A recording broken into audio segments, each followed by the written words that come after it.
Hey, welcome back. You're watching the Freaky Friday edition of Liquid Lunch on NEWSMAX TV. When I talk to my friend Bitcoin Ben, who's partners with my friend, the crypto cowboy Drew Taylor, I put on my cowboy hat, which they brought me as a gift, and I cherish it. And when I bring in and talk about impeachment, I bring in the best in the business. The Clinton impeachment manager, former CIA analyst and member of Congress, who's also U.S. Attorney Bob Barr, joins us via Skype today. Congressman, Mr. Attorney General, Mr. Impeachment Manager, thank you so much for coming back with us on Liquid Lunch. So much going on. I wanted to get your take on this stuff, man. It seems like it's a big waste of time and money. Well, not only is it a big waste of time and money, but it's undercutting the very nature of what impeachment is. Impeachment was placed in our Constitution, along with other provisions, to ensure that ultimately the people control the government rather than the other way around. And what's happening now, as opposed to prior impeachments, is the opposition party, that is the party opposed to the party of the president, is using the impeachment mechanism for purely partisan political reasons. And what this will do, if they succeed in it, which they may very well in the House, is it will undermine the credibility and the purpose of impeachment for future generations to come. And that's very, it's very dangerous, and it's very, very problematic, both now and for the future. We had former Congressman from Staten Island, New York, Vito Fossella, on the show a couple of weeks ago, and he was giving us his, his thoughts on when he was part of the impeachment inquiry that you ran, and he actually voted for impeachment. He said that it was more of an official process. We feel like here on Liquid Lunch that Nancy Pelosi has started an unofficial process, and now they're holding the meetings in this underground skiff, and there's all this mess. Shouldn't it, if they're going to do it, shouldn't it be out in the light of day where taxpayers who are paying for it can see what's happening? Absolutely, it should be, and that's why the rules of the House provide that the only committee that has jurisdiction over an impeachment is the House Judiciary Committee. The House Intelligence Committee has nothing whatsoever to do with the issues that Adam Schiff is using the power of that committee to accomplish, which is a political attack on the president. It's an abuse of the power of the House Intelligence Committee for purposes for which it was never, ever intended. I've said many times on this show that it's amazing to me as just a humble New Yorker. I haven't been down to Washington, but how they can appoint a guy chairman of the Intelligence Committee when it seems he has lacks any intelligence is bizarre, and he keeps trying to stick his nose in there, and then he pulls out little snippets of these secret testimonies and says, we got him again. What you're saying is he shouldn't even have a say in any of this.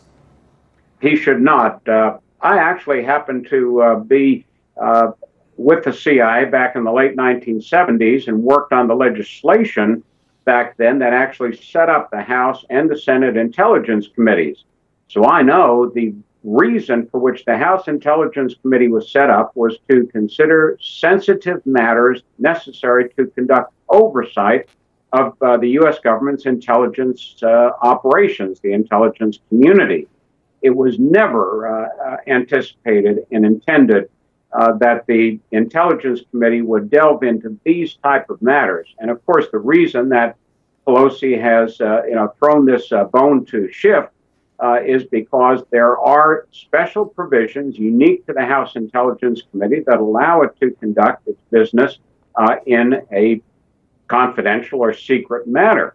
But they're taking up matters that are not within their jurisdiction. And that is also going to be very problematic for future Congresses, the way they pay no attention to the black and white jurisdictional requirements in the House rules. They're just doing it sort of catch as catch can to pick and choose what powers they can use and what requirements they don't have to follow.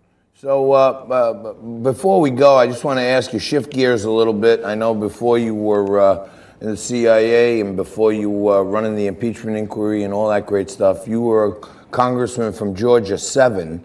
We're trying to mount an effort here to take back those 31 seats that the Republicans lost in the midterm elections. And one of the ones we have our eye on is Georgia 6, where that got flipped, but Trump won significantly. Median household income is $72,000. These are college-educated people, hardworking, middle-class people who would typically be Trump supporters. We had on Marjorie Greene, who's kind of an outsider. She's a woman in business. She owns a construction company. Is there anything you're doing down there in Georgia to try to help the Republicans get some of those seats back? It's a very important seat, the Georgia 6. That includes a lot of the area, for example, that Newt Gingrich used to have when he was in the House. It was next to my district. But a couple of things are important here. One, the fact that an anti-firearms, anti-Second Amendment Democrat occupies that seat indicates to some extent the shifting priorities of many Republican voters.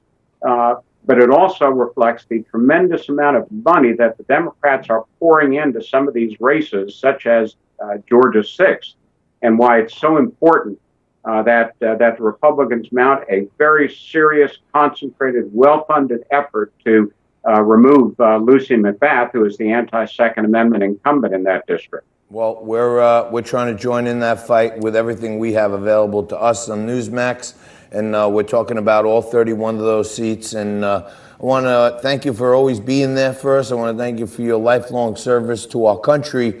And if we need you down there in Georgia, we may have to call on you because we got to get that Georgia 6 seat back. All you have to do is call me. Thank you very much. That's Bob Barr, one of the great Republicans who's served our country in so many ways. You're watching Liquid Lunch. We're going to take a quick break, and we're going to come back to end up today's show with Nico Romano. We're going to talk about the top 5 high school football plays of the week, and we're going to go over how I'm doing head-to-head versus Nico in our NFL football picks. All that and more on a Frankless Friday. Take a quick break, come back and wrap it up right after this.